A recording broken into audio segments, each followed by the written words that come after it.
go, no, you know that you are being discriminated against. But it's I think part of it is empowering disabled people for themselves to say, do you know what, I'm not going to take it. And you know, I have different days where, you know, if somebody pats me on the head, some days, you know, I'll just go, you know what, breathe and walk away, and then other days I might say something. But you know, because you just have to kind of not learn to accept it, but you kind of have to learn to deal with it. Definitely, and I think a lot of trailblazers probably can see that they've had experiences like that as well, and knowing that there are still some days and some not so good days. But as your career as an athlete is taking you to many Olympic Games across the world, do you think that London is going to be the most inclusive Games yet? And what do you think will be different for disabled people, both as competitors and supporters, from previous Games?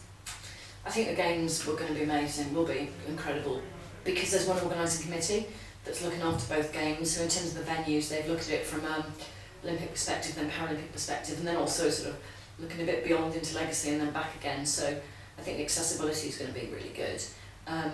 The organising committee, you know, just in terms of who they employ, and by Games time it'll be, you know, into several thousand people. They've worked really hard to try and make sure that the workforce is diverse, you know, across kind of every you know, group possible. So, you know, there are people working there from, you know, being 16 to being in their late 60s. And I think that's really important that you see, you know, for me, I see lots of disabled people around the building, which I think that kind of helps, because at the end of the Games, all those people will go and work somewhere else. And also what they've done is they've worked really hard in the volunteering programme to make sure that disabled people, not just, you know, signed up to be a volunteer, but through the interview process, that the appropriate provision was in place. So they weren't treated differently. There wasn't, if you're a disabled person who wants to volunteer for the Games, you know, we'll siphon you off somewhere else. They've actually made that really inclusive.